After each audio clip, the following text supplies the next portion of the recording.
Okay, mga sir, mga boss, ang gagawin natin ngayon ay Sakura. Ang problema nito, sabi ng may-ari si Kuya Bincho ay may humming. May sounds naman siya pero may humming. So, napansin natin dito na kinalawang na yung at nag-usap naman kami, sabi ko, Kuya, ikaw nang bahala nito sa takip kasi hindi ako magaling pagdating sa pintura o sa paggawa nito. Siya na daw ang bahala. So, ang mahalaga daw magawa natin yung silipin muna natin yung loob kung anong sitwasyon. Ayan mga boss, nabuksan na natin ang loob at nakita na natin. So, pinaka-common na problema talaga sa mga amplifier kapag may humming, kahit tumutugtog ay capacitor. So, tinignan natin, ayan kitang-kita na lobo na yung capacitor. Yan. Dalawa, papalitan na natin yung capacitor. Then, napansin ko din kasi makalawang yung takip. Tiningnan agad namin ito ni Kuya yung yung mga pyesa. At ayan nga, may kalawang nga yung mga Ayan, mapapansin nyo may mga kalawang. Isa-isahin na lang natin yan dito sa kabila. So kakalasin to, then huhugasan. So tamang-tama pala binigyan niya ako ng pang yung ginagamit pag spray para malakas ang presyo ng tubig pang spray dyan. So salamat kay Kuya Bin sa binigay niya na gagamitin natin dito sa amplifier niya para malinis ng gusto. Okay? So saglit lang, kalasin ko muna tong mainboard para masimulan na natin. Ito na yung naikabit natin na hose sa susubukan na natin ngayon kung okay. Ayan yung amplifier ni Kuya. Yan. Pihit natin to. Yan. Yan, may sprinkle. Yan. Pwede naman siyang pressurize talaga. Maganda.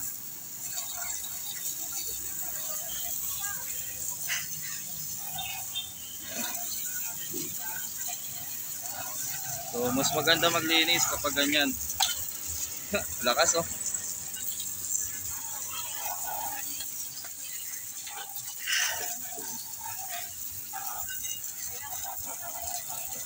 Yan, tanggal talaga dumi oh. At yung sa gilid.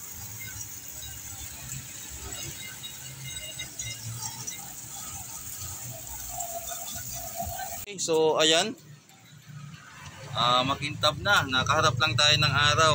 Nalinis na natin yan. Pwede na natin simulan na maglagay ng mga pyesa at magpalit ng mga ginalawang. So dito naman, na-brush ko na yan. Pupunasan ko na lang para So ililipat ko na yan dito sa kabilang table para masimulan na natin. So andito na yung board. Maganda ang panahon ngayon. Kaya baka mabilis natin to matapos kung sakali. So dito muna tayo mag-focus sa isang channel. Ito muna. So isa-isahin ko muna pagkalas ng pyesa. Tapos kung ayos naman ibabalik ko. Medyo matabaho nga lang. So simula muna dito hanggang papunta ng ganon. Yan. Papunta dito. Simula dito pag ganon. So isang hilira, kakalasin yan. Tatanggalin. Tapos pag wala ng problema ibabalik. Tanggal kabit tayo. Yun ang gagawin natin dyan. Okay, mga boss, lipat ko lang dito sa kabilang lamesa. So andito yung pinagawaan natin. Ayan yung mga kinalawang na parts. So titisting na lang natin to kung okay na. Nakadaan pa rin to ng test valve. Ito pala hinaan ko na kasi shorted din pala talaga yung para sa USB at saka sa Kalasin na lang natin yan mamaya. Pero testing muna natin kung okay na yung ginawa natin. Ipa-power on muna natin. Yan. Tapos yung test valve na sa baba. Ayun, umilaw. Nawala. Tingnan natin yung relay kung magsi-switch. Ayun, nag-switch na. Dito sa harapan may ilaw na rin. So music volume yan. Ito yung try na nating i-off muna. Tapos maglagay tayo ng speaker at saka jack. Okay mga sir, mga boss. Testing na natin to. Andito na yung input natin. Speaker. Tapos volume nakababa. Volume. Baba natin yung music volume. Power na natin. Ayan. Okay. So antayin natin mag-switch yung relay. Ayun. Nag-switch na yung relay. Sira na rin itong napihitan Ayan. So sira na rin yung mga pihitan. Ayan oh. So kausapin ko muna yung may-ari kasi nagkakaklak oh. Kausapin ko muna yung may-ari kasi may problema talaga Pag inalaw mo itong mga ano, halos hindi na rin nagpa-function. Tapos hindi na rin nagtutunog. Itong slide, hindi ko lang alam kung mapapagana ko to. Lilinisan ko lang to. Pero mga pihitan, try natin palitan ng bago. Okay mga boss. Dito pala nagpalit tayo ng dalawang malaking capacitor. Ito. Tapos dito lang naman banda yung kinalawang. Dito naman wala naman. So okay na dito. Inaabot din ako ng maghapon kasi nilabhan ko pa yan. Pagkatapos niyan ay dito naman sa ano, mga pihitan nagloko.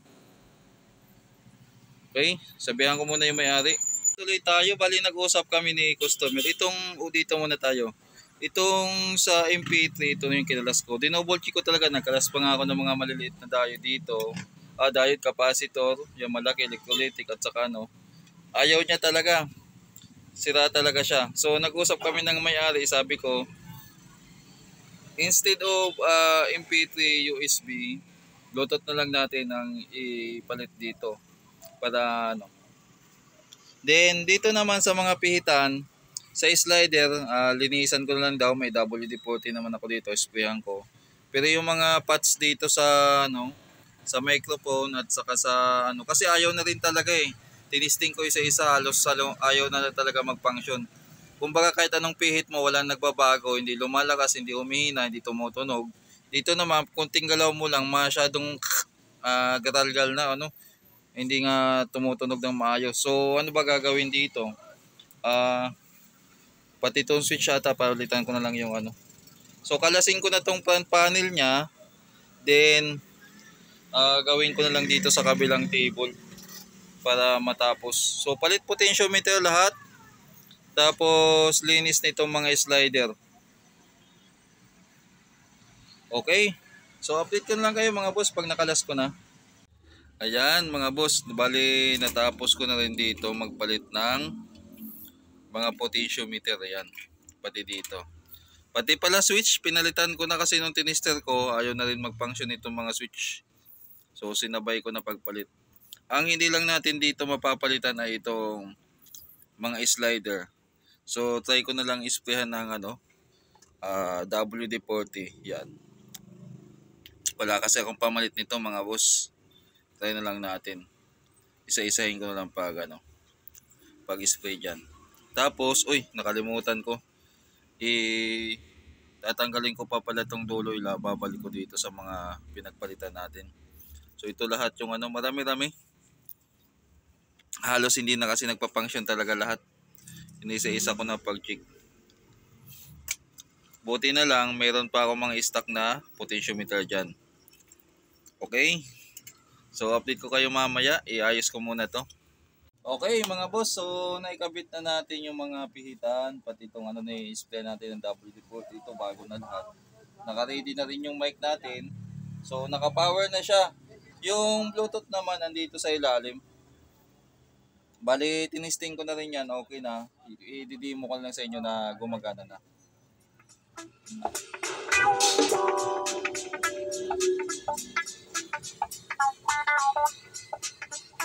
Ngayon, yung mic naman.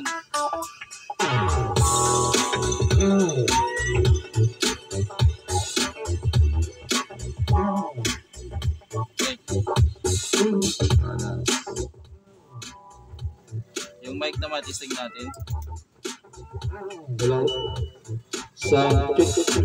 Bawa natin yung music. Hello, mic test. Test, mic. Hello.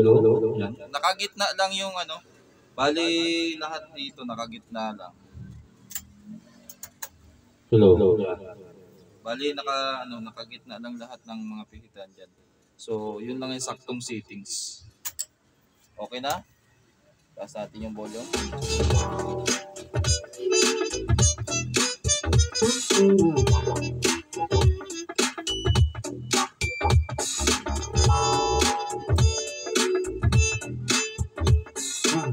So speaking of Bluetooth naman, nakatago kasi siya dito sa ilalim, hindi halata oh.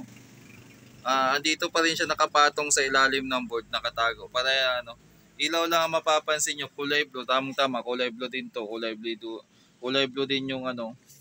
So ayos na mga sir, mga boss, i-chat ko na yung may-ari para masabi sa kanya na ayos na yung sounds niya o yung sakura niya. So ibabalik ko lang bali ito yung mga pihitan, binabad ko muna sa para malinisan naman kahit konti. Para ang gagawin na lang ng may-ari ay yung takip na lang na makalawang. So hanggang dito na lang siguro yung vlog natin mga sir, mga boss.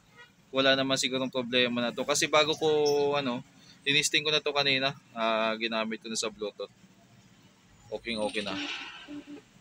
So hanggang dito lang. Thank you at kita-kits sa susunod kong video. God bless po sa ating lahat.